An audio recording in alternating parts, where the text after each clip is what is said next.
Hello everyone, welcome you all in your own channel Learn Everything. सो ਅਸੀਂ ਕਰ ਰਹੇ ਸੀਗੇ ਹਾਈਡਰੋਕਾਰਬਨ ਜਿਹਦੇ ਵਿੱਚ ਅਸੀਂ ਨੈਕਸਟ ਟੌਪਿਕ ਕਰਾਂਗੇ ਦਾ ਕਨਫਰਮੇਸ਼ਨਸ ਆਫ ਹਾਈਡਰੋਕਾਰਬਨ। ਬਹੁਤ ਜ਼ਿਆਦਾ ਇੰਪੋਰਟੈਂਟ ਟੌਪਿਕ ਹੈਗਾ ਹੈ। ਸੋ what is about the confirmations ਕੀ ਹੁੰਦੀਆਂ? The different arrangement of atom in space ਵਿਚ can obtain due to rotation about the carbon single bond. ਇਹ ਜਿਹੜਾ ਕਾਰਬਨ ਸਿੰਗਲ ਬੌਂਡ ਦੇ ਅਰਾਊਂਡ ਰੋਟੇਸ਼ਨ ਹੁੰਦੀ ਆ। ਦੈਨ ਸਪੇਸ ਦੇ ਵਿੱਚ ਜਿਹੜੀਆਂ ਡਿਫਰੈਂਟ ਅਰੇਂਜਮੈਂਟਸ ਬਣਦੀਆਂ ਐਟਮ ਦੀ ਡਿਫਰੈਂਟ ਤਰ੍ਹਾਂ ਦੀ ਅਰੇਂਜਮੈਂਟ ਹੋ ਜਾਏਗੀ ਇਨ ਦ ਸਪੇਸ। ਜਿਹੜੀ ਕਿੱਦਾਂ ਆਉਂਦੀ ਕਿੱਦਾਂ ਉਹ ਡਿਫਰੈਂਟ ਅਰੇਂਜਮੈਂਟਸ ਆਉਂਦੀਆਂ ਕਿੱਦਾਂ, ਜਦੋਂ ਤੁਸੀਂ ਰੋਟੇਸ਼ਨ ਕਰਦੇ ਹੋ about the carbon single bond, that is called confirmation. So I hope clear ਹੋ ਗਿਆ ਹੋਵੇਗਾ। The carbon single bond is alkane sp3। ਮੈਂ ਤੁਹਾਨੂੰ ਦੱਸਿਆ ਸੀ ਜਦੋਂ ਵੀ ਸਿੰਗਲ ਬੌਂਡ ਹੁੰਦੇ ਉੱਥੇ ਕਿਹੜੀ ਹਾਈਬ੍ਰਿਡਾਈਜੇਸ਼ਨ ਹੁੰਦੀ, sp3 ਹਾਈਬ੍ਰਿਡਾਈਜੇਸ਼ਨ ਹੁੰਦੀ ਹੈ। ਠੀਕ ਹੈ, ਸੋ ਉਹਦੇ ਵਿੱਚ ਸਿਗਮਾ ਬੌਂਡ ਬਣਨਗੇ ਓਬਵੀਅਸਲੀ ਹੈ ਨਾ। As a result atom involve sigma bond can rotate about the axis, ਜਿਹੜੇ ਐਕਸਿਸ ਦੇ ਅਬਾਊਟ ਰੋਟੇਟ ਕਰਨਗੇ of the bond without affecting the overlap of orbital and orbital that form the bond। ਜਿੱਦਾਂ ਇਹ ਜਿਹੜੇ orbital ਆ like say this is the sp3 orbital, ਇਹ ਇਹਦਾ sp3 ਆਪਸ 'ਚ ਓਵਰਲੈਪ ਕਰ ਗਏ ਆ। ਠੀਕ ਹੈ, ਤੇ ਜਿਹੜੇ ਸਿਗਮਾ ਬੌਂਡ ਰੋਟੇਸ਼ਨ ਤਾਂ ਕਰਦੇ ਵਿਦਾਊਟ ਇਫੈਕਟਿੰਗ, ਇਹਨਾਂ ਨੂੰ ਇਫੈਕਟ ਨਹੀਂ ਕਰਦੇ। ਠੀਕ ਹੈ, ਬਿਲਕੁਲ ਵੀ ਇਫੈਕਟ ਇਹਨੂੰ ਨਹੀਂ ਕਰਦੇ। In other word rotation about the carbon single bond is quite free. So ਮਤਲਬ ਕਹਿਣ ਦਾ ਭਾਵ ਹੈ ਕਿ ਇਹ ਜਿਹੜੀ ਕਾਰਬਨ ਦੇ ਅਰਾਊਂਡ ਜਿਹੜੀ ਰੋਟੇਸ਼ਨ ਹੋ ਰਹੀ ਆ ਉਹ ਕੀ ਆ, ਇੱਕ ਫ੍ਰੀ ਹੈਗੀ ਆ। ਦੈਟ ਮੀਨਸ ਉਹ ਓਵਰਲੈਪਿੰਗ ਦੇ ਨਾਲ ਇੰਟਰਫੇਅਰ ਨਹੀਂ ਕਰਦੀ ਪਈ। ਸੋ ਦੇਅਰ ਫੋਰ ਆ number of different ਸਪੇਸ਼ੀਅਲ arrangements. So space ਵਿੱਚ ਅਲੱਗ-ਅਲੱਗ ਅਰੇਂਜਮੈਂਟਸ ਬਣਦੀਆਂ ਐਟਮ ਦੀਆਂ ਜਿਹੜੇ ਅਟੈਚ ਹੁੰਦੇ ਕਾਰਬਨ ਐਟਮ ਨੂੰ। ਦ ਡਿਫਰੈਂਟ ਸਪੇਸ਼ੀਅਲ ਅਰੇਂਜਮੈਂਟਸ ਨੂੰ ਆਪਾਂ ਕੀ ਕਹਿੰਦੇ, ਕਨਫਰਮੇਸ਼ਨਲ ਆਈਸੋਮਰਸ ਜਾਂ ਰੋਟੇਸ਼ਨਲ ਆਈਸੋਮਰ, ਇਹਨੂੰ ਰੋਟਾਮਰਸ ਵੀ ਕਹਿੰਦੇ ਆ, ਕਨਫਰਮਰਸ ਕਹਿੰਦੇ ਆ, ਕਨਫਰਮੇਸ਼ਨ। ਸੋ ਕਿਤੇ ਨਾ ਕਿਤੇ ਜੇ ਮੈਂ ਤੁਹਾਨੂੰ ਬਹੁਤ ਸ਼ਾਰਟ ਕਰਕੇ ਇਹਨੂੰ ਇਹੀ ਦੱਸਾਂ ਕਿ ਜਿਹੜੀ ਕਾਰਬਨ ਸਿੰਗਲ ਬੌਂਡ ਦੇ ਅਰਾਊਂਡ ਜਿਹੜੀ ਰੋਟੇਸ਼ਨ ਹੁੰਦੀ ਆ, ਲਾਈਕ ਰੋਟੇਸ਼ਨ ਦੇ ਕਾਰਨ ਕੋਈ ਇਹਨਾਂ ਦੀਆਂ ਸਪੇਸ ਦੇ ਵਿੱਚ ਅਲੱਗ-ਅਲੱਗ ਅਰੇਂਜਮੈਂਟਸ ਬਣ ਜਾਂਦੇ ਆ। ਲਾਈਕ ਕਦੀ ਆਈਟਮ ਇੱਥੇ ਆ ਗਿਆ, ਕਿਤੇ ਆ ਗਿਆ, ਜਿਹਦੇ ਨਾਲ ਅੱਗੇ ਅਸੀਂ ਹੁਣ ਇਹਦੀਆਂ ਸਾਰੀਆਂ ਰੋਟੇਸ਼ਨਸ ਦੇਖਣੀਆਂ ਕਿਹੜੀ ਸਟਰਕਚਰ ਬਣਦੀ ਆ, ਹੈ ਨਾ। ਤੇ ਉਹਨੂੰ ਆਪਾਂ ਬੋਲਦੇ ਕਨਫਰਮੇਸ਼ਨ। ਕਲੀਅਰ ਜੇ ਪੇਪਰ 'ਚ ਆਏਗਾ different arrangement of atom in space due to rotation around carbon single bond, ਤਾਂ ਉੱਥੇ ਆਨਸਰ ਕੀ ਆਏਗਾ, ਉਹਨੂੰ ਕੀ ਕਹਿੰਦੇ ਆਪਾਂ, ਕਨਫਰਮੇਸ਼ਨ। ਸੋ ਨੈਕਸਟ ਇਹਦੇ ਬਾਰੇ ਦੇਖਦੇ ਆਪਾਂ। ਇਹਦੇ ਵਿੱਚ ਥੋੜ੍ਹਾ ਜਿਹਾ ਇਹ ਵੀ ਹੈਗਾ ਆ ਕਿ ਕਾਰਬਨ ਸਿੰਗਲ ਬੌਂਡ ਜਿਹੜਾ ਇਸ ਕੁਆਇਟ ਕੰਪਲੀਟਲੀ ਰੋਟੇਟ ਫ੍ਰੀ ਨਹੀਂ ਹੁੰਦਾ ਹੈਗਾ ਇਹ। ਇਨਫੈਕਟ ਥੋੜ੍ਹੀ ਜਿਹੀ ਹਿੰਡਰਨੈਸ ਹੁੰਦੀ ਹੈ ਇਹਦੇ ਵਿੱਚ, ਬੈਰੀਅਰ 1 to 20 ਕਿਲੋ ਜੂਲ। ਠੀਕ ਹੈ, this is possibly there is a possibility of weak repulsion attractive between the bond of electron pair bond and adjacent carbon. ਨਾਲ ਦੇ ਕਾਰਬਨ ਤੇ ਬੌਂਡਡ ਪੇਅਰ ਦੇ ਵਿੱਚ ਜਿਹੜੀ ਅਟਰੈਕਸ਼ਨ ਜਿਹੜੀ ਹੈਗੀ ਆ ਉਹ ਵੀਕ ਥੋੜ੍ਹੀਆਂ ਰਿਪਲਸ਼ਨ ਹੁੰਦੀਆਂ। ਇਹ ਜਿਹੜੀ ਰਿਪਲਸਿਵ ਇੰਟਰੈਕਸ਼ਨ ਹੈ ਟੋਰਸ਼ਨਲ ਸਟ੍ਰੇਨ ਬੋਲਦੇ। ਕੀ ਬੋਲਦੇ? ਟੋਰਸ਼ਨਲ ਸਟ੍ਰੇਨ। ਜਿਹੜੀ ਇਹਦੇ ਸੇਮ ਬੌਂਡਿੰਗ ਦੇ ਵਿਚਕਾਰ ਜੋ ਥੋੜ੍ਹੀ ਬਹੁਤੀ ਰਿਪਲਸ਼ਨ ਆ ਜਾਂਦੀ ਉਹਨੂੰ ਆਪਾਂ ਕੀ ਕਹਿੰਦੇ ਆ, ਟੋਰਸ਼ਨਲ ਸਟ੍ਰੇਨ ਕਹਿੰਦੇ ਆ। ਠੀਕ ਹੈ, ਸਟ੍ਰੇਨ ਕੀ ਹੁੰਦੀ ਹੈ, ਜਿਹੜੀ ਉਹਨੂੰ ਕੋਈ ਰੋਕ ਵਗੈਰਾ ਲੱਗਦੀ ਆ, ਇਹਨੂੰ ਆਪਾਂ ਬਾਅਦ 'ਚ ਅੱਗੇ ਥੋੜ੍ਹਾ ਹੋਰ ਸਮਝਾਂਗੇ। ਸੋ ਨੈਕਸਟ ਇਹਦੇ ਵਿੱਚ ਦੇਖੋ ਜੋ ਸਾਡੇ ਸਿਲੇਬਸ ਹੈਗਾ, ਸਾਹੌਰਸ ਰਿਪਰਜੈਂਟੇਸ਼ਨ ਐਂਡ ਨਿਊਮੈਨ ਰਿਪਰਜੈਂਟੇਸ਼ਨ। ਸਾਹੌਰਸ ਰਿਪਰਜੈਂਟੇਸ਼ਨ ਦੇ ਵਿੱਚ ਕੀ ਹੁੰਦਾ ਆ, ਮੋਲੀਕਿਊਲ ਨੂੰ ਆਪਾਂ ਦੇਖਦੇ ਹਾਂ along the axis of model from a oblique angle. ਯਾਨੀ ਕਿ ਇਸ ਪ੍ਰੋਜੈਕਸ਼ਨ ਦੇ ਵਿੱਚ ਆਪਾਂ ਜਿਹੜਾ ਮੋਲੀਕਿਊਲ ਹੈ ਉਹਨੂੰ ਵਿਊ ਹੁੰਦਾ ਉਹ ਕਿਹਦੇ, along the Axis of model from N oblique angle. ਕਿਸੇ ਤੁਸੀਂ ਮੇਨ ਜ਼ਿਆਦਾ ਰੱਖਣਾ ਓਬਲੀਕ ਐਂਗਲ ਤੋਂ ਆਪਾਂ ਜਿਹੜਾ ਇਹਨੂੰ ਦੇਖਦੇ ਹਾਂ। ਠੀਕ ਹੈ, ਤੇ ਜਿਹੜਾ ਕਾਰਬਨ ਬੌਂਡ ਆ ਉਹਨੂੰ ਆਪਾਂ ਸਟ੍ਰੇਟ ਲਾਈਨ ਡਰਾ ਕਰਦੇ ਹਾਂ। ਠੀਕ ਹੈ, ਐਂਡ ਇਹਦੇ ਵਿੱਚ ਕੀ ਹੁੰਦਾ, ਜਿਹੜਾ ਫਰੰਟ ਕਾਰਬਨ ਆ is shown as the lower left and the carbon and left hand carbon and the rear carbon is shown at the upper. ਯਾਨੀ ਕਿ ਜਿਹੜਾ ਫਰੰਟ ਕਾਰਬਨ ਹੈਗਾ ਆ ਉਹਨੂੰ ਅਸੀਂ ਲੋਅਰ ਹੈਂਡ ਕਾਰਬਨ ਦੀ ਤਰ੍ਹਾਂ ਦੇਖਦੇ ਹਾਂ, ਅਤੇ ਜਿਹੜਾ ਰੇਅਰ ਕਾਰਬਨ ਹੈਗਾ ਉਹਨੂੰ ਅਸੀਂ ਅਪਰ ਹੈਂਡ ਕਾਰਬਨ ਦੀ ਤਰ੍ਹਾਂ ਦੇਖਦੇ ਹਾਂ। ਅਤੇ 3 ਬੌਂਡ ਹੁੰਦੇ ਆ ਅਰਾਊਂਡ ਕਾਰਬਨ ਐਟਮ। ਮੈਂ ਤੁਹਾਨੂੰ ਦਿਖਾ ਦਿੰਦੀ, ਇਹਦੀ ਸਟਰਕਚਰ ਵੀ ਦਿਖਾ ਦਿੰਦੀ ਹਾਂ। ਅਤੇ ਥੋੜ੍ਹਾ ਇਹ ਹੁੰਦਾ ਹੈ ਕਿ ਜਿੱਦਾਂ ਇਥੇਨ ਅਤੇ ਹਾਇਰ ਅਲਕੀਨ 'ਚ ਸਾਨੂੰ ਦੇਖਣ ਲਈ ਮਿਲਦਾ ਆ, 3 ਲਾਈਨਾਂ 'ਚ ਆਪਾਂ ਡਰਾ ਕਰਦੇ ਹਾਂ। ਦੇਖੋ ਇਹਦੀ ਇਹ ਹੈਗੀ ਆ ਸਾਹੌਰਸ ਰਿਪਰਜੈਂਟੇਸ਼ਨ। ਠੀਕ ਹੈ, ਇਹ ਦੇਖੋ 3 ਆਲੇ ਦੁਆਲੇ ਕਾਰਬਨ ਲਗਾਏ ਹੋਏ ਆ, ਇਹ ਅਗਲੇ ਇਥੇਨ ਦੇ ਹੋ ਗਏ। ਇਹ ਤਾਂ ਐਕਲਿਪਸ ਸਟੈਗਰਡ ਵੀ ਆਪਾਂ ਪੜ੍ਹਾਂਗੇ। ਸੋ ਪਹਿਲਾਂ ਤੁਹਾਨੂੰ ਇਹ ਪਤਾ ਹੋਣਾ ਸਾਹੌਰਸ ਪ੍ਰੋਜੈਕਸ਼ਨ ਦੇ ਵਿੱਚ ਹੁੰਦਾ ਕੀ ਆ। ਠੀਕ ਹੈ, ਸਾਹੌਰਸ ਪ੍ਰੋਜੈਕਸ਼ਨ ਦੇ ਵਿੱਚ ਕੀ ਹੁੰਦਾ ਆ, ਇਹਦੇ ਵਿੱਚ ਆਪਾਂ ਜਿਹੜੀ ਆ ਉਹਨੂੰ ਵਿਊ ਕਰਦੇ ਹਾਂ along the axis of bond oblique angle ਤੇ ਕਾਰਬਨ ਜਿਹੜਾ ਬੌਂਡ ਆ ਉਹਨੂੰ ਐਜ਼ ਅ ਸਟ੍ਰੇਟ ਲਾਈਨ ਡਰਾ ਕਰਦੇ ਹਾਂ। ਤੁਸੀਂ ਦੇਖ ਸਕਦੇ ਆ ਇਹਨੂੰ ਆਪਾਂ ਐਜ਼ ਅ ਕਾਰਬਨ ਬੌਂਡ ਨੂੰ ਸਟ੍ਰੇਟ ਲਾਈਨ ਡਰਾ ਕੀਤਾ ਹੋਇਆ ਹੈ। ਠੀਕ ਹੈ ਜੀ, ਸਟ੍ਰੇਟ ਲਾਈਨ ਬਿਲਕੁਲ।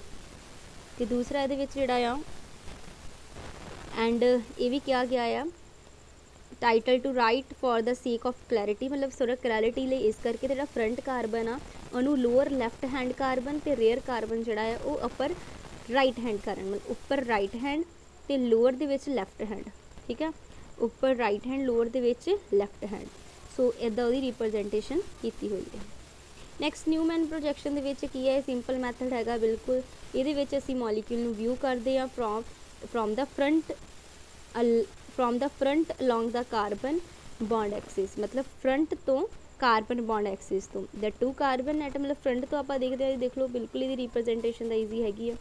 ये देखो ये हैगी न्यूमैन प्रोजैक्शन, असी फ्रंट तो जस्ट इनू देखना, ठीक है। ये वो पिछले वाले कार्बन हो गए, ये जोड़े है थिक लाइन वाले फ्रंट कार्बन हो गए। सो 3 कार्बन अगे 3 पिछे, ठीक है, इदा ही रिप्रजेंटेशन हैगी। ये लिखा the two carbon atom forming the sigma bond represent by 2 circle, जो 2 कार्बन आ जिदा मैं तुहानूं थोड़ा जिहा समझानी है, जिदा 2 कार्बन है ना ये तो सेंटर शो किए हुए हैं, ठीक है, इस सेंटर दे विच शो किए, उन्हें भी यही बोलिया 2 कार्बन एटम जोड़े 2 सर्कल ना शो किए आ, one behind other, so that only front carbon is in, तुहानूं सिर्फ फ्रंट वाला दिखेगा, ये तुहानूं सिर्फ फ्रंट वाला दिखना, बैक वाला नहीं दिखना है, clear. And the front carbon atom is shown by point, एक पॉइंट जरा where is the carbon further away from the side represent by a circle. देखो ये जो फ्रंट कार्बन है उन्होंने पॉइंट ना दर्शाया होया, जोड़ा ये सर्कल वाला ये बैक है, ये सानू नहीं दिखना है, ठीक है। नैक्सट ये है there for the CH bond of the front carbon जोड़े आ उन्होंने आप कहते हैं deficit from the centre of the circle, but जोड़े CH bond of the back उन्होंने आप किया from the circumference of the circle at angle of 120 each other, ठीक है। तो जो फ्रंट है उन्होंने आप देखा from the centre of circle, तो जोड़े दूसरे उन्होंने देखा from the circumference of circle. देखो ये सेंटर जो फ्रंट से वो सेंटर तो गए तीनों एच, जो बैक से सीगा उन्होंने आप सर्कमफ्रेंस टू ड्रॉ किया, सर्कल की सर्कमफ्रेंस टू ड्रॉ किया। ये सी न्यूमैन प्रोजैक्शन, न्यूमैन प्रोजैक्शन से पूछ सकता कि प्रोजैक्शन होती है जिद दोनों जोड़े कार्बन एटम आ वो एक पॉइंट की फॉर्म एक सर्कल की फॉर्म च होंदा, हो गया न्यूमैन प्रोजैक्शन। स्ट्रेट लाइन च कि जुड़े होंगे आ साहॉर्स प्रोजैक्शन दे विच, इनू असीं ऑब्लिक एंगल तो देखते हैं, ठीक है, इनू असीं फ्रंट व्यू तो देखते हैं, क्लीयर जी। नैक्सट असीं चलते हैं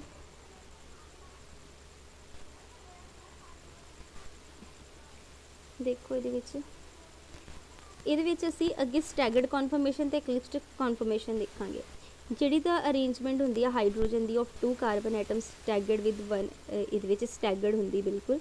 as a result there maximum distance apart, मतलब एक दूजे तो मैक्सिमम दूरी ते होंदे, जिहदे देखो 60 डिग्री 60 डिग्री, मतलब स्टैगर्ड हो गए। स्टैगर्ड का मतलब एक दूजे तो स्टैगर्ड हो गए बिल्कुल हो, ठीक है। एक्लिप्स दे विच की हुंदा है, बस ये विच उल्टा हुंदा है, ठीक है, कि डायरैक्टली एक दूजे के पिछे होंगे, मतलब कि जिदा ये मोहरे हो गया ये बिल्कुल ये पिछे होएगा सानू, ठीक है। इतना तो हम दिखा लिया उन्होंने डॉट लाइन, जिदा ये फ्रंट वाले का कार्बन का हो गया ये बिल्कुल ये बैक से होगा। एक्लिप्स के विच की होंदा वो बिल्कुल एक दूजे के की होंदा है, मतलब एक अगे होएगा तो दूसरा बिल्कुल वो की होएगा पिछे होएगा, ठीक है। ये सानू स्टैगर्ड बारे पता होना चाहिए। स्टैगर्ड ते की हुंदा है वो जिन्ना दूर होना चाहते एक दूजे दूर होंगे आ, तो ये एक अगे होंदा ते एक की होंदा बिल्कुल पिछे होंदा है। नैक्सट है जी relative stability of conformation of ethane. हुण ईथेन तुहानूं पता की हुंदा CH3 ये न्यूमैन प्रोजैक्शन ड्रॉ की हुई है। ये देखो एक कार्बन अगे एक पिछे 6 H सी 3 फ्रंट दियाँ 3 बैक दियाँ, ठीक है। ये वही स्टैगर्ड की दिखाई हुई है, ठीक है। हुण इहदे विच उहने की कीता, देखो दोनों प्रोजैक्शन दिखाई हुई, this is the staggered and this is the eclipsed, this is the again staggered.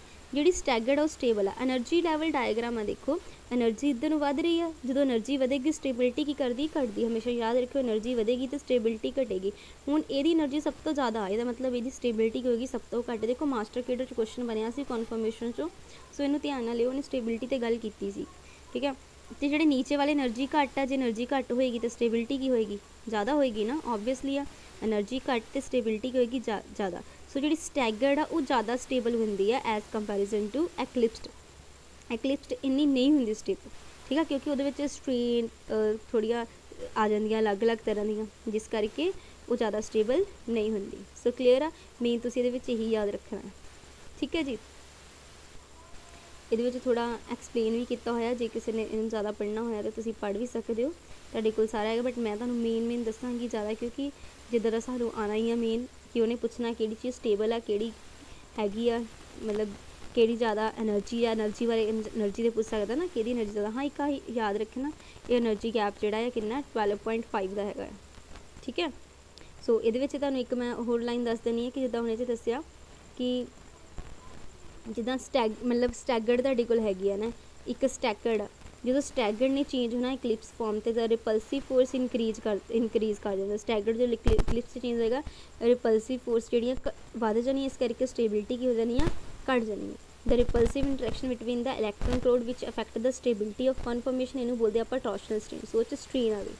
ਠੀਕ ਹੈ, ਇਹਦੇ ਵਿੱਚ ਸਟ੍ਰੇਨ ਆ ਜਾਂਦੀ ਹੈ, ਸਟ੍ਰੇਨ ਕਰਕੇ ਕੀ ਹੋ ਜਾਂਦਾ, ਅਨਸਟੇਬਲ ਹੋ ਜਾਣਾ। ਠੀਕ ਹੈ, ਸੋ ਇੱਕ ਐਂਗਲ ਕਾਰਨ ਵੀ ਆਉਂਦੀ ਹੈ ਡਾਈਹਾਈਡਰਲ ਐਂਗਲ, ਜਿਹਨੂੰ ਆਪਾਂ ਟੋਰਸ਼ਨਲ ਸਟ੍ਰੇਨ ਵੀ ਕਹਿ ਦਿੰਦੇ ਹਾਂ। ਠੀਕ ਹੈ, ਸੋ ਇਸ ਕਰਕੇ ਆਪਾਂ ਕਹਿੰਦੇ ਹਾਂ ਜਿਹੜੀ ਸਟੈਗਰਡ ਆ ਉਹਦੇ ਕੋਲ ਘੱਟ ਟੋਰਸ਼ਨਲ ਸਟ੍ਰੇਨ ਆ, ਅਤੇ ਇਕਲਿਪਸ ਜਿਹੜੀ ਉਹਦੇ ਕੋਲ ਜ਼ਿਆਦਾ ਟੋਰਸ਼ਨਲ ਸਟ੍ਰੇਨ ਆ। ਇਸੇ ਕਰਕੇ ਸਟ੍ਰੇਨ ਦੇ ਕਾਰਨ ਸਟੇਬਿਲਿਟੀ ਦਾ, ਜਦੋਂ ਜਿਹਦੇ ਕੋਲ ਸਟ੍ਰੇਨ ਜ਼ਿਆਦਾ ਹੋਈ ਉਹਦੀ ਸਟੇਬਿਲਿਟੀ ਕੀ ਹੋਣੀ, ਘੱਟ ਹੋਣੀ ਆ। ਜਿਹਦੇ ਕੋਲ ਅੰਦਰ ਸਟ੍ਰੇਨ ਹੀ ਘੱਟ ਆ, ਠੀਕ ਹੈ, ਅਤੇ ਉਹਦੀ ਸਟੇਬਿਲਿਟੀ ਕੀ ਹੋਏਗੀ, ਜ਼ਿਆਦਾ ਹੋਏਗੀ।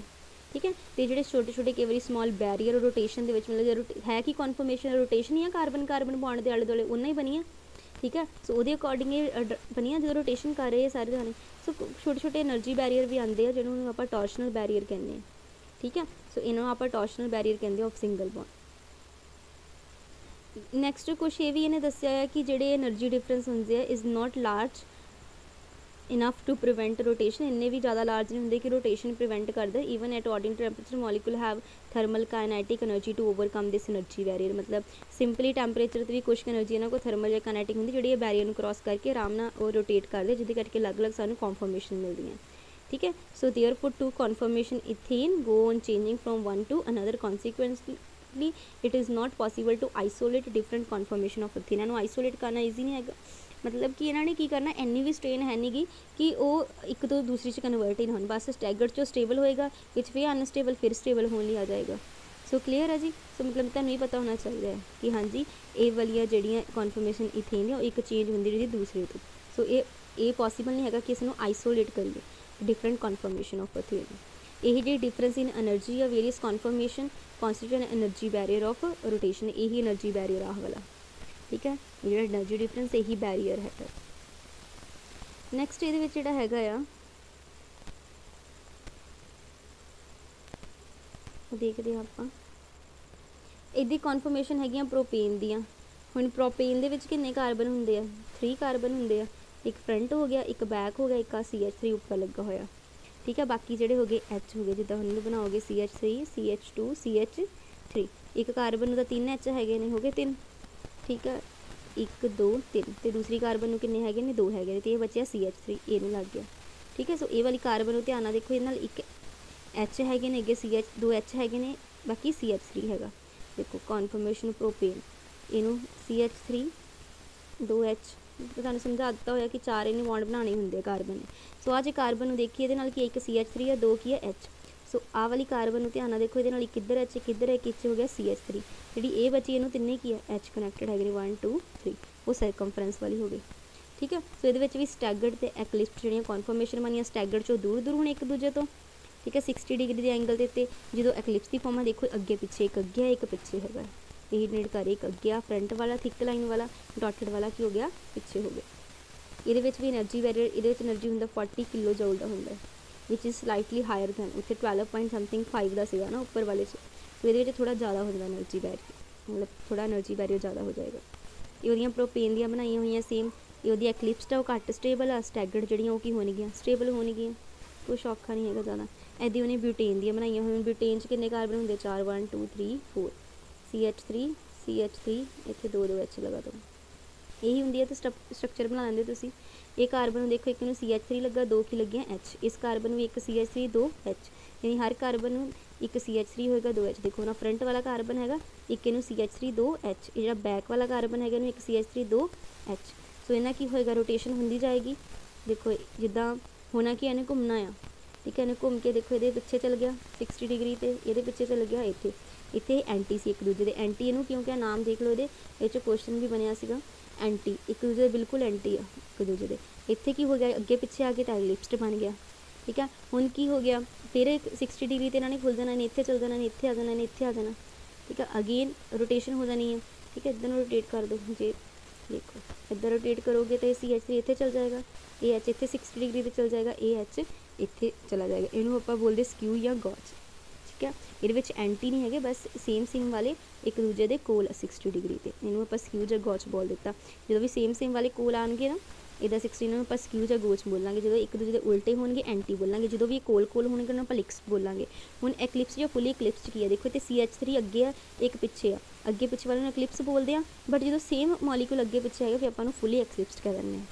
नाम तो देखो सिंपल है, एक्लिप्स फिर आ गया 60 तो रोटेशन करी जानी तुसीं करना, इनू फिर रोटेट कर दो। देखो हम जो फिर रोटेट करोगे 60 के पिछे चला जाएगा, ए पिछे चला जाएगा, ए पिछे चला जाएगा, ठीक है। हम फिर 60 रोटेट कर दो, ए पिछे चला गया, ए पिछे चला गया, ये पिछे चला गया। सो एंटी तो शुरुआत हुई, पहले एंटी आया एक्लिप्स्ड, फिर स्क्यू गोच। हम तुहानूं नाम याद करने का भी कुछ औखा नहीं, मैं तुहानूं दस्सिआ जो एक दूजे अगे पिछे एक्लिप्स्ड बोलना, ठीक है। जो भी अगे पिछे है ये भी देखो, बट जो सेम वाले उन्होंने फुली एक्लिप्स्ड कह दो। स्क्यू गोच की दो जो सेम वाले 60 डिग्री के एंगल पर पे है, जो एक दूजे एंटी पे उन्होंने आप एंटी कह देना, ठीक है। मेन आ ज़्यादा इंपॉर्टेंट, वैरी इंपॉर्टेंट, जिस तक हुण मैं पढ़ाया वो सब तो ज़्यादा इंपॉर्टेंट यही है, जिवें तुहानूं दस्सिआ इहदा जिहड़ा ऑर्डर कि किहड़ी ज़्यादा स्टेबल है किहड़ी घट। देखो एंटी जिहड़ी हैगी जिहड़ी तो एंटी बिल्कुल एक दूजे के लाग ओपोजिट पाए आ, वो तो बड़े रहणगे स्टेबल, क्योंकि उत्थे कोई स्ट्रेन नहीं होएगी, कोई रिपल्शन नहीं होणगी, है ना। दूर बैठे है, कोई रिपैल नहीं करेगा एक दूजे नूं। अगे आ जाता स्क्यू या गॉच, वो तुहानूं पता सेम वाले 60 डिग्री आ जाते हैं, है ना। कोल थोड़ी जी स्ट्रेन आ जाएगी, स्टेबिलिटी घट गई। एक्लिप्स के विच की हुंदा, मॉलीक्यूल्स एक दूजे के बिल्कुल कोल आ जाते अगे पिछे, तो थोड़ी स्ट्रेन ज़्यादा हो गई तो होर स्टेबिलिटी घट गई। फुली च की हुंदा सेम ग्रुप ही एक दूजे के कोल आ जाते, कितनी रिपल्शन ज़्यादा हो जानी है, तो इस करके बिल्कुल ही स्टेबिलिटी घट जानी। तो जिस चीज़ को समझ के करोगे तो बिल्कुल औखा नहीं है। एंटी एक दूजे दूर से स्टेबिलिटी रही क्योंकि इंट्रैक्शनस घट सी, रिपल्शनस घट सी। स्क्यू गोच थोड़े लागे आ गए, एक्लिप्स से लागे होर लागे आ गए, फुली दे विच तां सेम ग्रुप लागे आ गए, सो बहुत ज़्यादा रिपल्शनस हो जानी, स्टेबिलिटी बिल्कुल ही घट जानी। ये ऑर्डर एक्सपैक्ट करते हैं कि पेपर च आ सकता। नैक्सट वेरी इंपॉर्टेंट, ये भी बहुत ज़्यादा चीज़ इंपॉर्टेंट हैगी, चेयर कॉन्फर्मेशन तो बोट कॉन्फर्मेशन, ठीक है। ये भी आप बनाते हैं साइक्लोहेक्सेन दियाँ।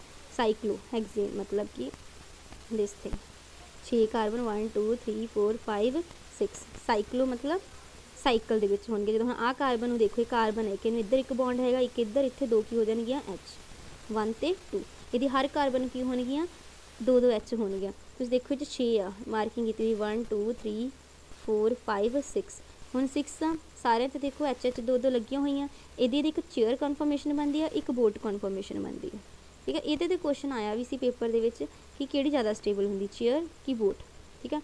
उन्होंने आपां जी आप वाली चीज़ स्टडी करनी है, उस तो पहले ये देखो stability of conformation of cyclohexane की कहते, चेयर कन्फर्मेशन जी साइक्लोहेक्सेन की ज़्यादा स्टेबल आ बोट कन्फर्मेशन और बहुत इंपॉर्टेंट है। हुण रीजन हो सकता, रीजन पूछ लो। चेयर कन्फर्मेशन की होंगे जी एडजेकेंट हाइड्रोजन एटम नाल they on the neighbourhood carbon atom are quite staggered, मतलब दूर होंगे, इस करके रिपल्शनस की होंगे घट। रिपल्शन देखो, रिपल्शन घट होनी, स्टेबिलिटी ज़्यादा। तुसीं भी मान लो कोई 2 जाने है ना, 2 जाने वधिया बनती है तो स्टेबिलिटी होगी, जो 2 जाने रिपल्शन आ कोई एक दूजे झलदा नहीं, स्टेबिलिटी उत्थे की होंगी घट होंगी। सो जो रिपल्शनस की हो जाती मिनीमम हो गई, मतलब साडे आपस में मतलब रिपल्शनस है नहीं, कोई 2 जाने आपस के नहीं रिपल्शन, मतलब चलते हैं एक दूजे को वधिया, असीं एक दूजे धक्के नहीं मारते, दैट मीन साडे स्टेबिलिटी की होएगी ज़्यादा।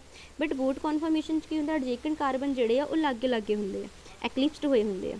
जी अपनी हैगी आ बोट कन्फर्मेशन, ये एक्लिप्स्ड है, एक्लिप्स्ड मतलब कि वो लागे ने रिपल करनगे, बट चेयर के वो स्टैगर्ड है, दूर होने करके एक दूजे को रिपैल इन्ना ज़्यादा नहीं करेंगे, जिहदे करके इन्नी ज़्यादा स्ट्रेन नहीं आएगी, जिहदे करके इस स्टेबिलिटी ज़्यादा रहेगी। बट ये इदा नहीं होंदा, ठीक है। ये की हो जाता है एक्लिप्स्ड होने करके वो एक दूजे को की करते हैं, रिपैल करते हैं, इस करके उन्होंने स्टेबिलिटी की हो जाती घट जाती। दूसरा द हाइड्रोजन एटम जिन्होंने असीं एज HF मार्क किया होया है, देखो ये HF, this is the flagpole carbon, देखो लागे है कि नहीं है ना। जोड़े फ्लैगपोल कार्बन है C1 C4 के बोट कन्फर्मेशन वो काफ़ी क्लोज है, जिस करके रिपैल करेंगे, फ्लैगपोल रिपैल करेंगे, इस करके वो ऑब्वियसली फिर स्ट्रेन आएगी, वो स्टेबिलिटी की हो जाएगी घट जाएगी, एनर्जी बढ़ जाएगी, स्टेबिलिटी घट जाएगी। देखो एनर्जी तो स्टेबिलिटी का बिल्कुल उल्टा रिलेशन है। Energy of boat conformation cyclohexane is 44 kilo joule, ठीक है, जी मोर देन काफ़ी ज़्यादा हैगी है, बोट की। सो बोट की एनर्जी ज़्यादा हो गई, स्टेबिलिटी की कर गई घट गई। ठीक है, सो ये मेनली यही होंदियां। सो इस करके जी साइक्लोहेक्सेन आ वो ज़्यादा सानूं किहड़े मिलेगी, चेयर फॉर्म च। ओबीयसली स्टेबल फॉर्म ही मिलती है ना दुनिया से ज़्यादा, हर कोई दुनिया की चीज़ स्टेबिलिटी चाहती है, हर कंपाउंड मॉलीक्यूल असी सारे सब स्टेबिलिटी चाहते हैं। सो साइक्लोहेक्सेन स्टेबल वाली फॉर्म च ज़्यादा एग्जिस्ट करेगा। ठीक है, एक होर हैगा cyclopropane is planar, cyclobutane is almost planar, cyclopentane and cyclohexane are non planar. देखो पी तो बी ये हो जाएंगे प्लेनर। ठीक है, ब्यूटेन तो प्रोपेन ये दोनों हो जाएंगे प्लेनर, पी फॉर प्लेनर नाल बी जोड़ ले। बाकी जो अगे पेंटेन ये भी पी फॉर पेंटेन ही है बट नॉन प्लेनर होएगा। ठीक है, ये आ गया पेंटेन, पी तो एन भी आ गया non planar. Cyclohexane non planar. Clear, इन थोड़ा जिहा याद रख लियो तुसीं। क्वेश्चन ट्राई करते हैं और ईजी हो जाएगा। Name the two extreme type of conformation of ethane. Ethane दी आपां दो कॉन्फॉर्मेशन पढ़ियां किहड़ियां, स्टैगर्ड एंड एक्लिप्स्ड। किहड़ियां पढ़ियां, staggered and eclipsed. So answer is staggered and eclipsed. देखो नाल ही रिवीजन हो जाएगी। Arrange the different type of conformation of butane. Butane दी किस किहड़ियां पढ़ियां सी, पहला एंटी आई सी, एंटी तो बाद की हो गया सी एक्लिप्स्ड, एक्लिप्स्ड तो बाद स्क्यू या गॉच, उस तो बाद फुली एक्लिप्स्ड, फिर फुली एक्लिप्स तो बाद फिर की हो गया स्क्यू गॉच। ठीक है, सो ये फुली सॉरी एक्लिप्स तो बाद फुली एक्लिप्स, बस इतने तक एंटी स्क्यू एक्लिप्स्ड तो फुली एक्लिप्स्ड। स्टेबिलिटी के ऑर्डर च बिल्कुल इन्होंने लगाया होया। अरेंज करना सीगा ऑर्डर ऑफ स्टेबिलिटी। एक क्वेश्चन पेपर च आने चांसेस, देखो आ क्वेश्चन पेपर च आया सीगा, इत्थों ही क्वेश्चन आ जाते हैं।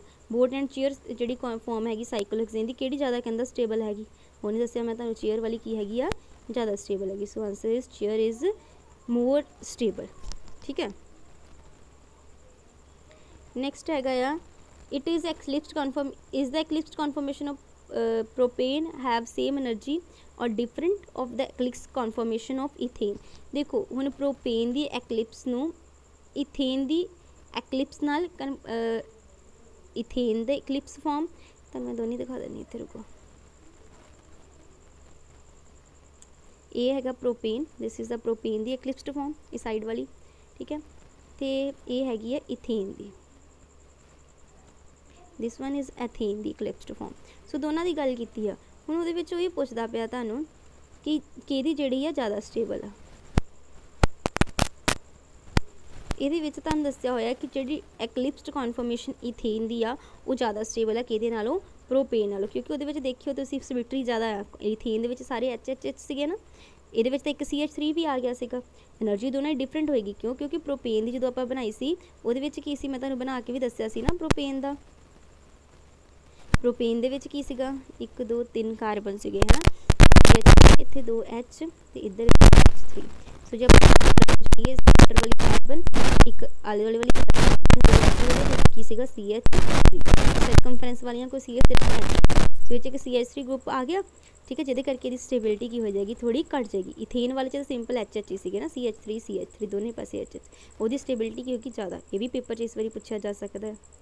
ठीक है, next decreasing order of boiling point n pentane, isopentane, neopentane. देखो आइसो दे विच ब्रांचिस वध गई, एक ब्रांच नियो दे विच होर 2 ब्रांचिस आ जाएंगियां। एन पेंटेन सीधी चेन की गल करते हैं, तुहानूं मैं दस्सिया सी थर्ड दा। ठीक है,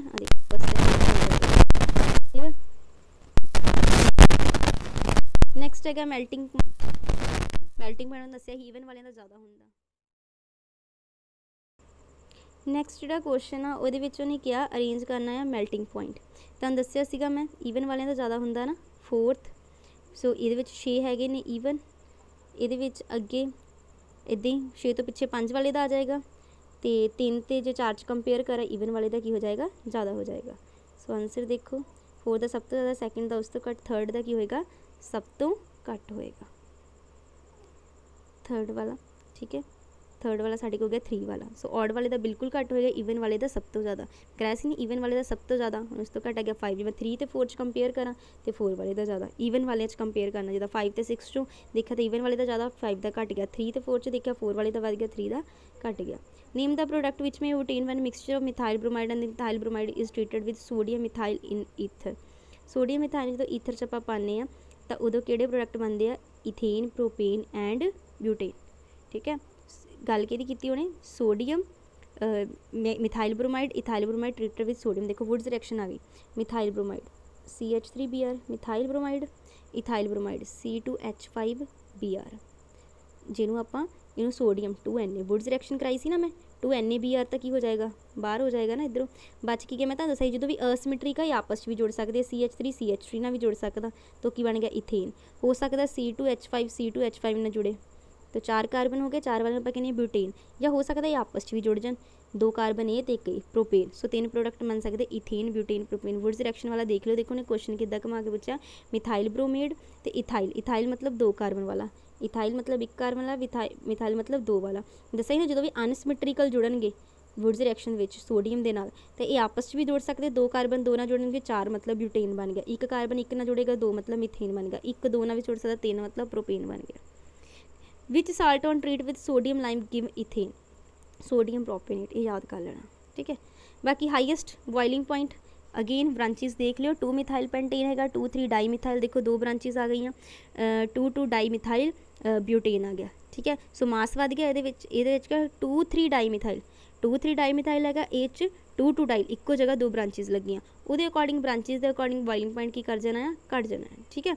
सो ये तुसी देख लेना बिल्कुल 2 मिथाइल प्रोपेन जोड़ा आ ये तो सिंपल चेन हैगी सब तो वध होएगा ठीक है। जोड़ा जिहदे जिन्नियां ब्रांचेस आ गई उन नाल की हो जाना वो घट जाना है ठीक है। सो उन्हें पूछा हाईएस्ट किहदा, हाईएस्ट किहदा हो जाना 2 मिथाइल पेंटेन का ठीक है। जिहदे ब्रांचेस आ गई आले दुआले वो तो घट जाना, करवाया होया मैं। ये जो तुसी बनाओगे 2 2 2 3 di methyl butane this 1 2 3 4 2 3 2 and 3 दोनों ते की लग गया मिथाइल, ब्रांचेस आ गई आले दुआले इस करके तो बॉइलिंग पॉइंट घट जाना, हाईएस्ट इहदा हो जाना। सो यही सी बस कर लेना। वीडियो पसंद आई लाइक कर दो, नहीं पसंद आई डिसलाइक करो। Thanks for watching the video.